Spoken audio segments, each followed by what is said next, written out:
A ideia aqui é bater um papo com vocês e mostrar um pouco. Acho que esse painel vai falar um pouquinho do que são as tecnologias que há 50, 60, 70 anos vêm evoluindo, onde empresas líderes do setor vêm trabalhando em todos os continentes, em dezenas de países, lidando com regulações, momentos, combustíveis diferentes, cometendo erros, aprendendo, melhorando.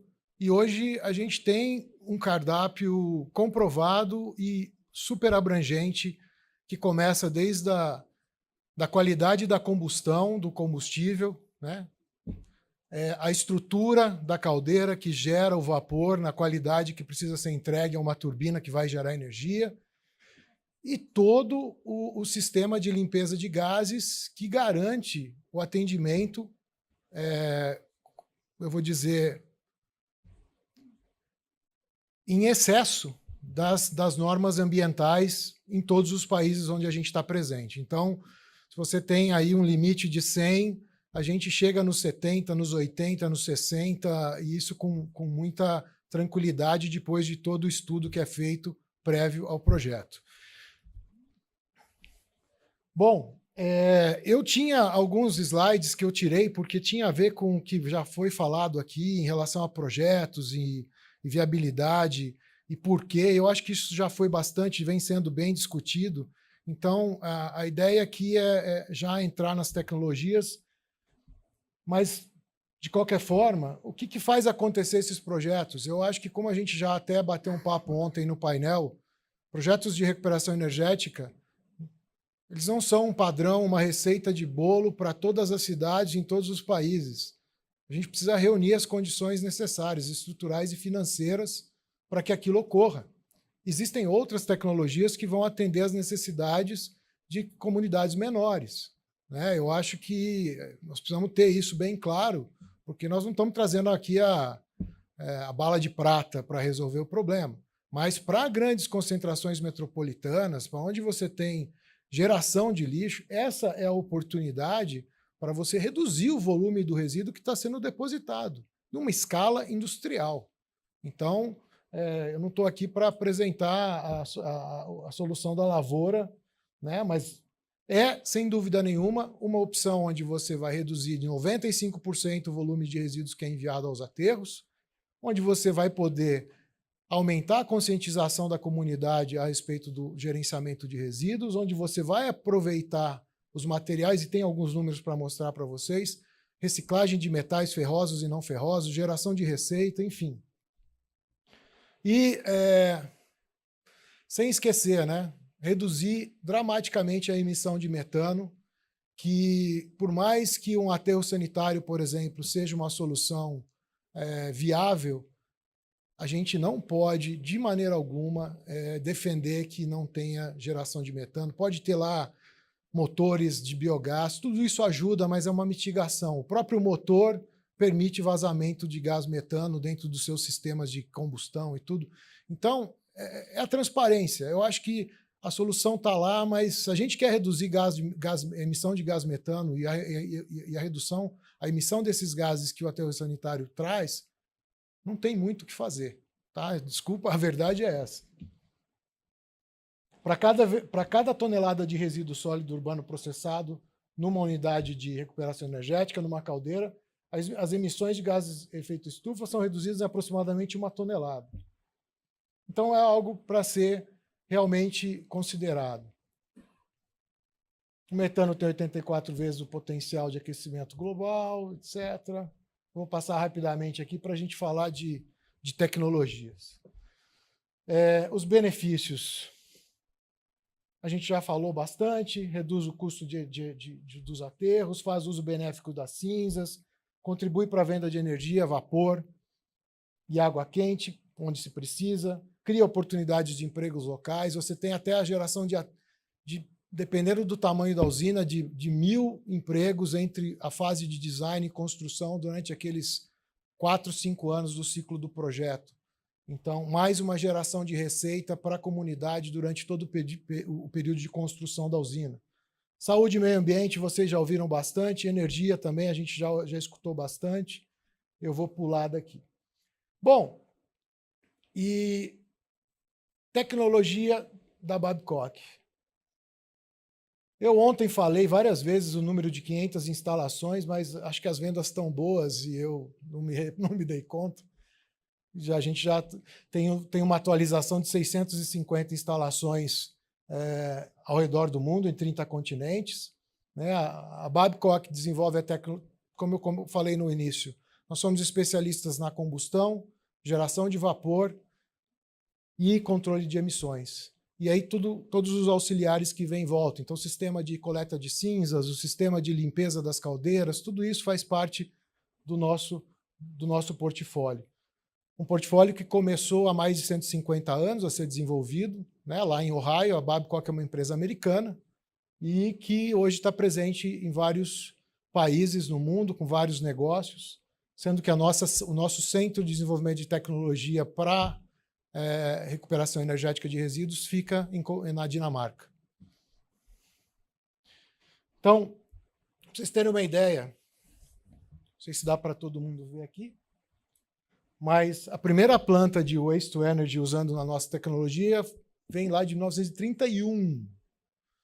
Eu não sei se era como uma churrasqueira, uma chaleira, mas está registrado na história como em 1931 a primeira planta que usou resíduo para gerar vapor.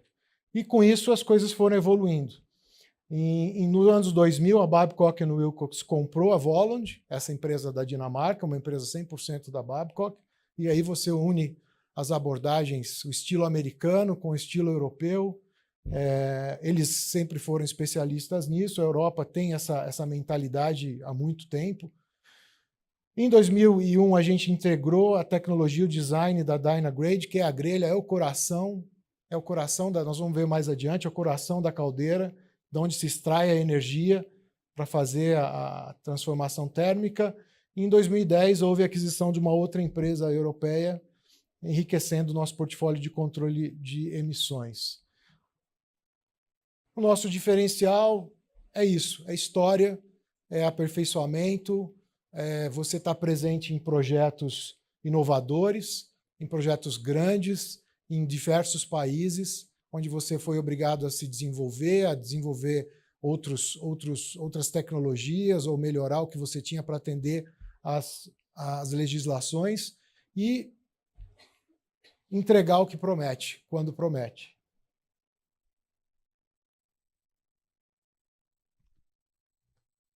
Bom, isso é um esboço da nossa presença dentro de uma unidade.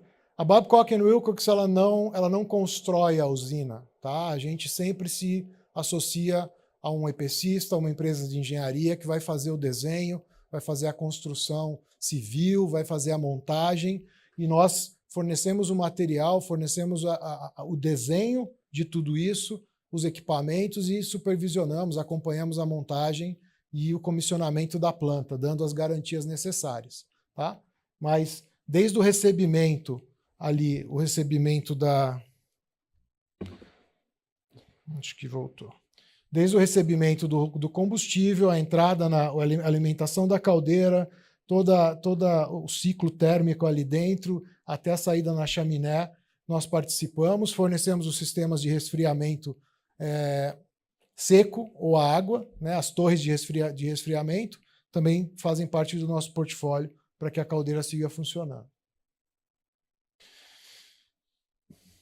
Bom, basicamente, a caldeira, a tecnologia, vocês vão escutar bastante aqui nesses próximos minutos. A gente falar do recebimento dos resíduos, o lugar onde o resíduo é incinerado, onde ocorrem as trocas térmicas, a geração de gases e a limpeza desses gases até chegar à chaminé.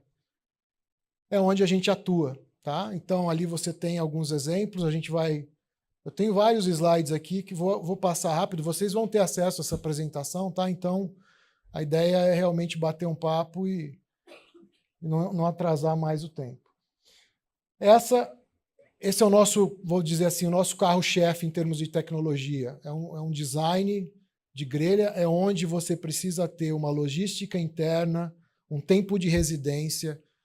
O resíduo chega e aí você tem dois tipos basicamente, de de processo. Um que é o mass burning, que eu acho, por razões estruturais, não deve ser tão aplicado no Brasil, mas onde você chega com o caminhão, despeja o caminhão num poço, a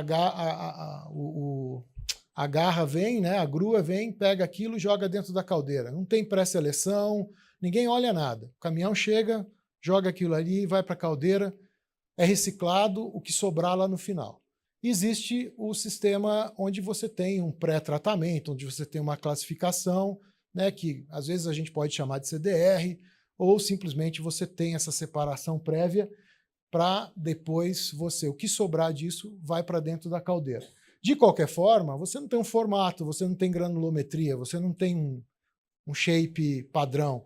Ele vai cair, por gravidade, ele vai cair nesse equipamento e ele vai ter que ficar ali recebendo o ar, recebendo o calor dos queimadores ou da própria massa que está ali em combustão durante um determinado tempo. E quando você tem um combustível mais uniforme, isso é muito mais fácil. Uma caldeira de biomassa de cana-de-açúcar, grande maioria entra em combustão na queda, porque ela é muito pulverizado. Aqui não. Uma caldeira de mass burning, o cara joga um sofá lá dentro, ele vai ficar ali queimando. Então, isso tem todo um sistema de movimentação que garante a residência, tem a refrigeração, porque imagina, nós estamos falando de milhares de graus Celsius, que pode ser a ar, pode ser a água, e é um equipamento que não pode parar. Se ele parar, a caldeira para. Né? Então, você não pode entupir. O ar sai por dentro ali em vários acessos, e o que garante que isso ocorra é a tecnologia. Mas, tirando um trechinho do que acontece, ela fica em movimentação constante. Então, para ajudar, é um equipamento móvel, né? Então, a gente sabe que onde tem parte móvel, se não tiver a manutenção adequada e as condições de trabalho, você tem um risco maior de que haja problemas. E a gente não vê os problemas acontecendo. Então, a gente tem a grelha pode ser a ar, pode ser refrigerada a água, isso vem de acordo com a necessidade do projeto. A maioria das vezes, a gente, quando vende uma grelha refrigerada a ar, ela vem preparada para receber a refrigeração a água, então isso tem um impacto de custo. E lá na frente, você não precisa fazer uma grande alteração, caso você mude o seu combustível, a sua condição de operação prevista, daí 5, 10 anos, ela pediria uma refrigeração à água, você só instala o sistema que vai promover a refrigeração à água. Né? Então não tem que fazer um retrofit, uma substituição. Na verdade, você faz só uma adaptação porque ela já está preparada. Isso tudo é determinado pelo estudo de engenharia e pelas condições do projeto. A gente, na maioria das vezes, a gente entrega o que o cliente nos pede. Nós oferecemos as opções, tudo isso vai ter um custo, vai ter um retorno, e essas coisas são decididas depois a 4 mãos. Para vocês verem, todo o trabalho é desenvolvido por simulações CFD, então você consegue identificar as áreas onde as temperaturas variam mais ou menos, onde você precisa de mais ou menos refrigeração. Você não pode também exagerar para não... Entenda que a gente... a caldeira é um equipamento que é construído para trabalhar quente, na temperatura, a plena carga. Toda vez que a gente rebaixa essa carga, você perde produtividade. Né? É como se fosse uma pessoa que foi desenhada para ficar correndo. Se deixar ela descansando muito tempo, ela vai ter problema. Então, tem que ficar ali e ela tem que trabalhar nessas condições que foram desenhadas.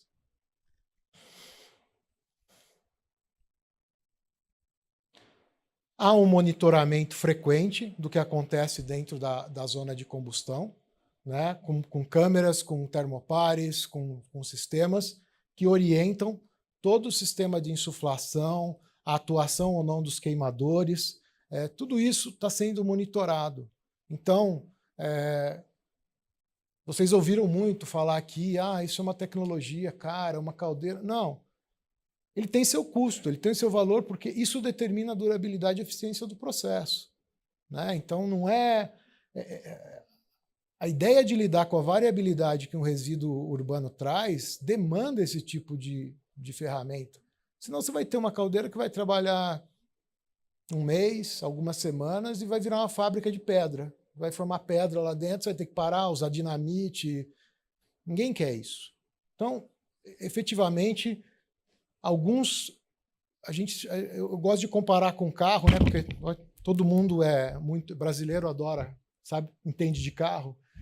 Você tem um carro que é pé de boi e que ele anda, te leva de um lugar para o outro. Vai ser confortável? Não vai. É isso que você precisa? É. Então, a gente tira várias coisas. Ah, você precisa de um carro completo, confortável, que ande, com todos os... A gente tem também. Vai ter um custo. Isso tudo é discutido. Uma opção, né, para o tipo de grelha varia. Essa é uma outra grelha, é uma grelha que a gente tem. E eu queria chamar a atenção para vocês, essa fotografia está bacana. Esse é o ambiente da fornalha. Então aqui, ali você tem as paredes d'água, todas protegidas com Inconel. É uma liga metálica, ali na frente a gente vai ver o detalhe. E a parte de cima são refratários. Então, são materiais que são aplicados, de novo, para que você consiga lidar com um ambiente agressivo, corrosivo, as variações de gases que você vai ter, dependendo do tipo de combustível que você está usando, para que isso tenha a durabilidade necessária. E essa caldeira é uma caldeira que tem um outro... Essa grelha tem um outro design, ela é mais utilizada para combustíveis com alto teor de umidade, então ela tem uma outra consideração no seu projeto. Mas ela pede para que a caldeira tenha mais superfície, tenha uma fornalha maior do que a outra. Então tudo tem uma compensação. Aqui a gente mostra para vocês como é, né, um quadro de um estudo para mostrar as temperaturas e como isso, dentro da nossa área de engenharia, é desenvolvido, o que você precisa ter em qual estágio da caldeira, né, e o projeto vai se tomando forma a partir desse tipo de simulação. Os famosos CFDs, né? Então, tudo é avaliado, simulado, né? Você com os dados que a gente... Às vezes o cliente... Parece que a gente pede uma série de dados no começo e some por um mês, 2, o cliente fica bravo, acha que a gente não está trabalhando. Só que a gente está tratando os dados para mostrar e ver o que está acontecendo na caldeira para começar o projeto.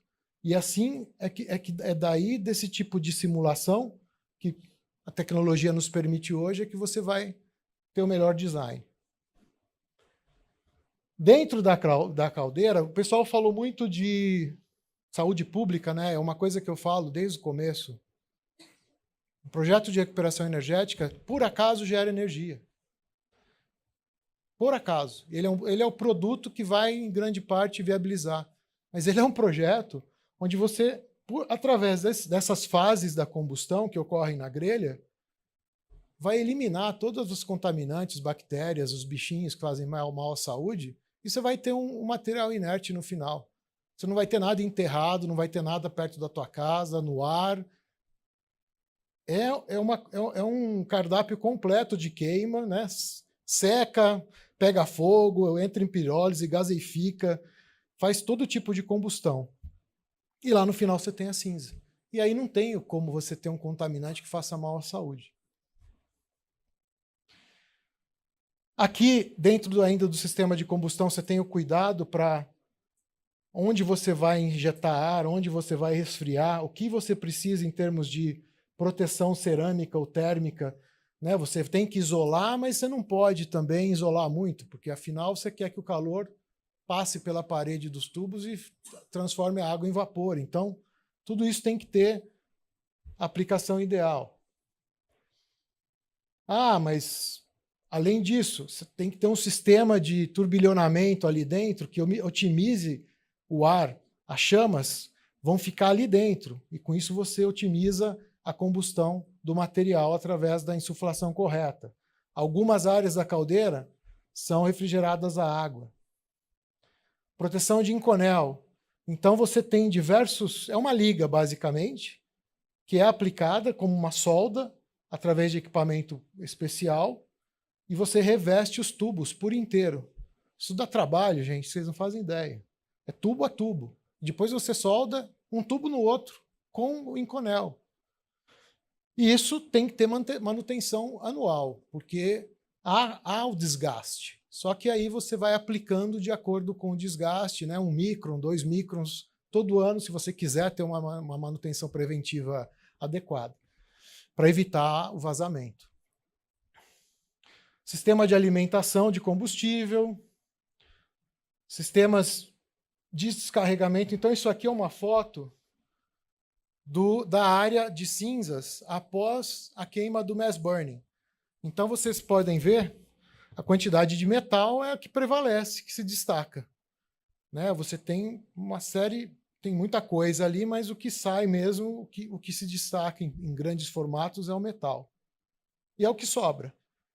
E é isso que vai para o aterro sanitário depois da separação do que pode ser vendido. Sistema de limpeza de caldeira. Eu acho que é fácil da gente imaginar que um trem desse faz sujeira, né? Lá dentro. Toda essa ar, resíduo, calor, essa coisa toda ali dentro vai se impregnando nas paredes e precisa ser limpo. Então, você tem sistemas de limpeza interna que podem ser automatizados, mais ou menos, e vão atuar nas regiões corretas. A gente sabe, pelos estudos, qual é a região que precisa ser mais limpa ou menos limpa, qual a frequência, é com vapor, é com água, é com ar. E cada uma dessas áreas tem seu dispositivo. Isso vai permitir com que a caldeira continue trocando energia da maneira que deve.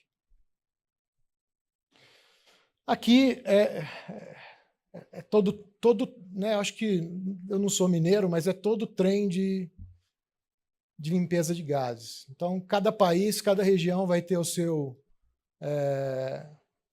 na verdade, aqui, né?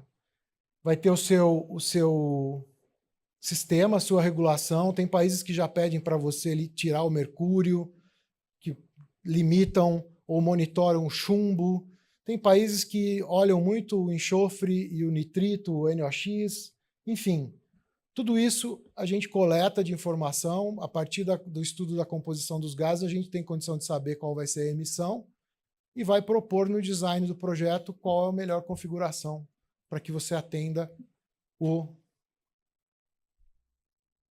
a tecnologia local, a legislação local.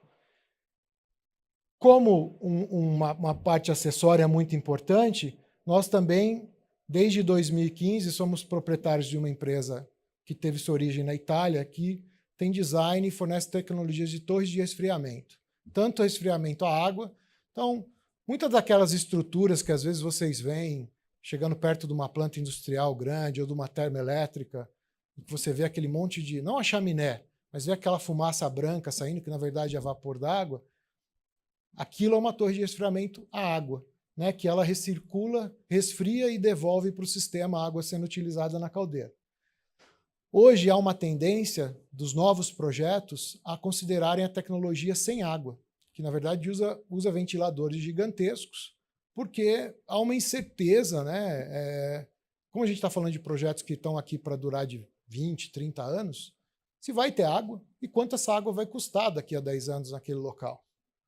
Então, há uma consideração, existem os seus prós e contras, né? É necessário ter uma área grande para fazer um sistema sem água, você aumenta o consumo da planta por causa dos ventiladores que são utilizados, mas isso tudo é estudo econômico, é entender o que você vai ter, porque dependendo de onde você vai colocar essa planta, hoje não tem água disponível e tem lixo. E aí, o que você vai fazer?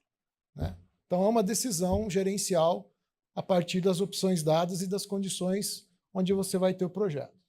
A gente já, hoje, a gente tem mais de 54 instalações em todo o mundo, utilizando o nosso portfólio só em Waste to Energy.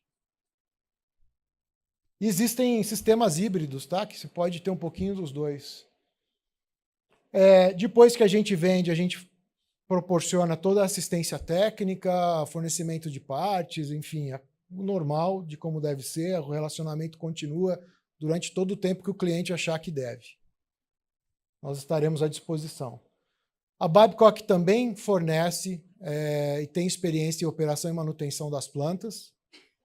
Na planta de Palm Beach, a gente teve um contrato que durou de 89 até 2018, e hoje a gente opera 2 plantas no Reino Unido, Então, basicamente, você recebe um valor conectado a como é que fala? Indicadores, né? E você recebe um valor e você vai operar vai entregar aquilo que você acordou com o dono da planta em termos de eficiência. E você vai operar a planta e a responsabilidade é tua, para melhor e para pior. Então você precisa realmente ter uma diligência e o cara não tem a preocupação, porque se eu falhar e a planta parar fora do previsto, a responsabilidade e o risco financeiro é meu.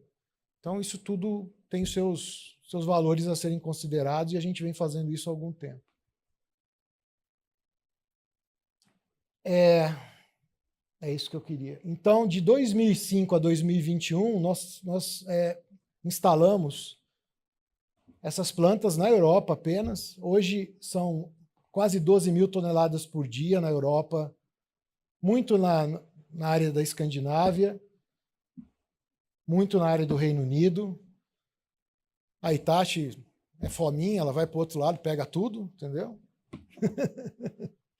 E a gente acaba aí com isso tendo uma presença bastante interessante nesses países que trabalham com essa mentalidade de fazer a recuperação energética dos resíduos. Aqui, rapidamente, alguns exemplos.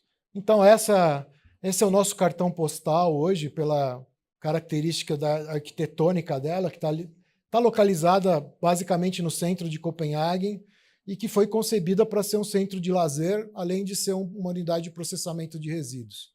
Então, é como se fosse um parque, né, onde ali dentro tem 2 caldeiras da Babcock que processam 35 toneladas por hora, por linha, então são 70 toneladas por hora as 2 caldeiras. Isso é uma pista de... Ali atrás tem uma trilha, né, como dá para ver, as pessoas fazem essa escalada. Quando tem neve, eles descem esquiando, vão até lá embaixo. Aqui do lado tem uma parede de escalada, então virou um aparelho de lazer. E ela é toda enclausurada, né? Então hoje você tem condições climáticas. No Brasil a gente precisa disso? Eu acho que ainda está longe desse momento. Mas é bom saber que dá para fazer. Com algum dinheiro e boa vontade, a gente chega lá. Aqui é uma planta no norte da Suécia, então para vocês entenderem que se opera esse tipo de instrumento, de equipamento em condições extremas de temperatura, é praticamente um clima subártico. Aqui é uma planta na Escócia. São 19 toneladas hora por linha, são 2 linhas. Essa é uma outra no Reino Unido, um pouco maior, 35 toneladas por hora. Essa é em Singapura, mas ela é um conceito de licença, por isso que está esse desenho genérico aí, a gente não tem muita a fotografia dela aqui, foi feita com outras empresas, com a tecnologia Babcock. E aqui eu vou gastar os últimos 5 minutos da minha apresentação para falar, porque eu gosto de focar um pouco nessa planta, porque ela está aqui perto.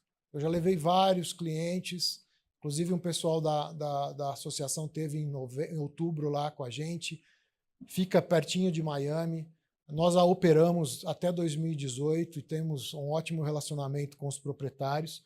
Essa é uma planta que é propriedade da Solid Waste Authority, que é a entidade, a autarquia do condado de West Palm, que quem não conhece ontem deve ter ficado conhecendo quando o Trump foi preso, né? É lá que ele tem a casa de verão dele.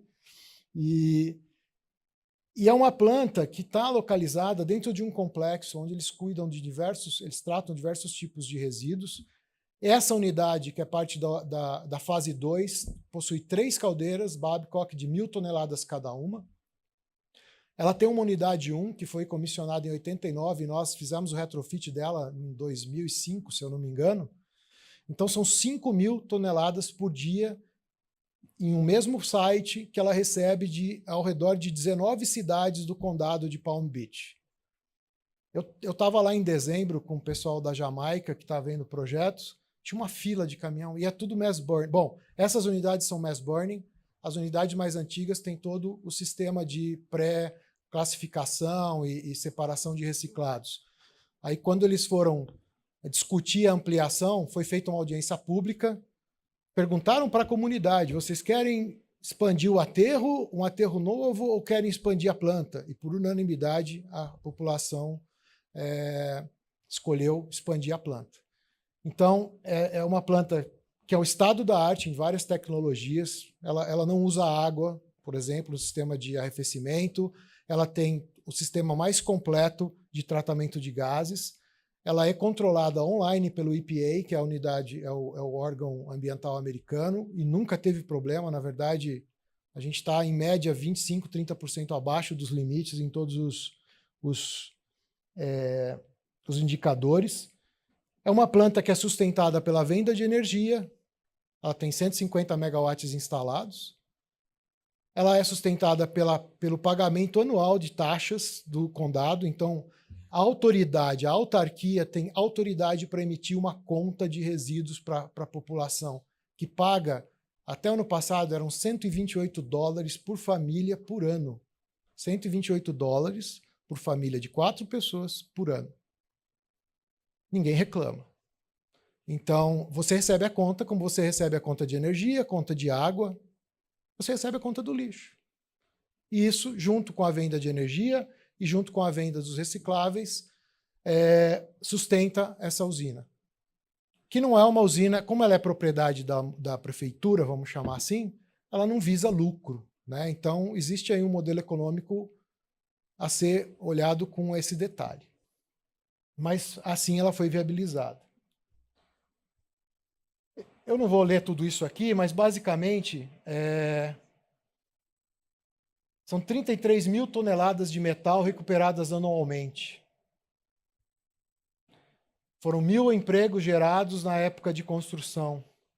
Gera eletricidade para mais de 40 mil residências. Hoje ela é operada por 70 trabalhadores altamente qualificados. É uma planta muito automatizada. Você tem um operador por turno operando as gruas. E elas podem ser programadas para operarem sozinhas, e o cara pode supervisionar isso de longe, se é o fato. Na verdade, eles não confiam muito nisso, mas existe a tecnologia.